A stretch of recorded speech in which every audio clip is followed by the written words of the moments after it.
سمجھ آ جائے نا کہ یہ کیوں آتے ہیں تو یقین جانو آپ اپنے آپ پہ ہنسو کہ یار کرنا کی سیدھے کرن کی نہیں ہے.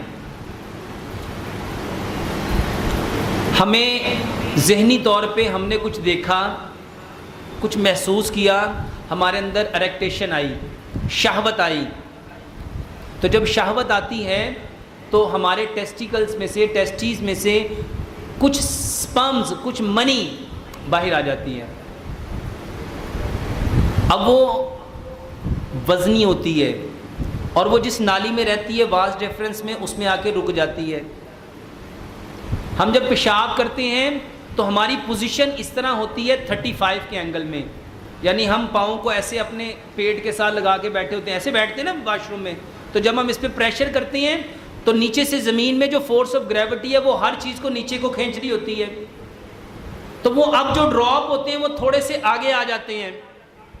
اب ہم اٹھتے ہیں، بیٹھتے ہیں، چلتے ہیں، پھرتے ہیں. مثلا نماز میں وضو کیا، ہم کھڑے ہوئے، رکوع میں گئے، سجدے میں گئے، اٹھے، ہمیں محسوس ہوا کہ ہمارے اندر سے کوئی چیز نکل رہی ہے.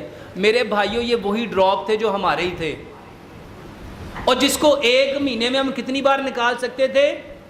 16 مرتبہ. وہ پوری نکل سکتی تھی. بتاؤ نکلنے سے کمزوری آنی تھی؟ کمر میں درد ہونا تھا؟ میرے بھائیوں جس کے پاس چیز ہوتی ہے وہی دیتا ہے نا.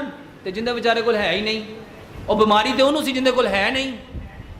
ادھر ڈاکٹروں نے، حکیموں نے، ان لوگوں نے آپ لوگوں کا دماغ خراب کر دیا. میرے بھائیوں یہ پیشاب کے بعد اگر منی کے قطرے آئیں، وہ منی نہیں ہوتی، وہ کیا ہوتی ہے؟ اس کو کیا نام دیا گیا ہے؟ ندی. تو ہم نے کیا کرنا ہے؟ وضو کے بعد صرف چھینٹا لگانا ہے. اور میں آپ کو 2 طریقے بتاتا ہوں، بلکہ 3 طریقے بتاتا ہوں. زندگی میں کبھی یہ پرابلم ہی نہیں ہوگی. پہلا طریقہ، جب آپ استنجے سے فارغ ہو جاؤ تو میرے بھائیوں ایک تو اپنے نا یہ جو آپ کا اعضائے تناسل ہے، پینس ہے، اس کو میرے بھائیوں اس 2 انگلیوں میں لے کے جھاڑو. اس کو کیا کرو؟ اس کو جھاڑو. پہلے نمبر پہ ایسے بھی جھاڑ سکتے ہیں، ایسے بھی جھاڑ سکتے ہیں. اس کو اچھی طرح نچوڑو تاکہ کوئی قطرہ اس میں رہ نہ جائے. دوسرے نمبر پہ میرے بھائیوں ایک دفعہ اٹھو پھر بیٹھو، پھر اٹھو پھر بیٹھو، پھر اٹھو پھر بیٹھو. 10 دفعہ اٹھو اور بیٹھو. جب آپ 10 دفعہ اٹھو گے اور بیٹھو گے تو کوئی قطرہ آپ کا رہے گا.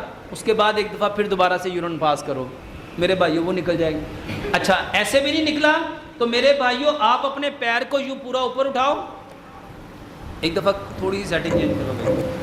ایسے اٹھو اور اپنی پوری ایڑی کو یوں اٹھاؤ، یوں مارو، یوں اٹھاؤ، یوں مارو، یوں اٹھاؤ، یوں مارو.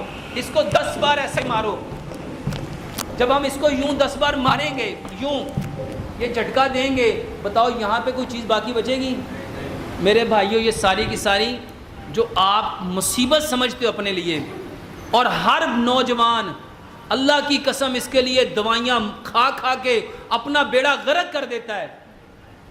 میرے بھائیوں پہلے جھاڑنا ہے، پھر اٹھنا اور بیٹھنا ہے، اور پھر کیا کرنا؟ اپنی ایڑی کو 10 بار زور سے مارو. میرے بھائیوں یہ 3 طریقے کر لو، اللہ کی قسم زندگی میں کبھی قطرے نہیں آئیں گے.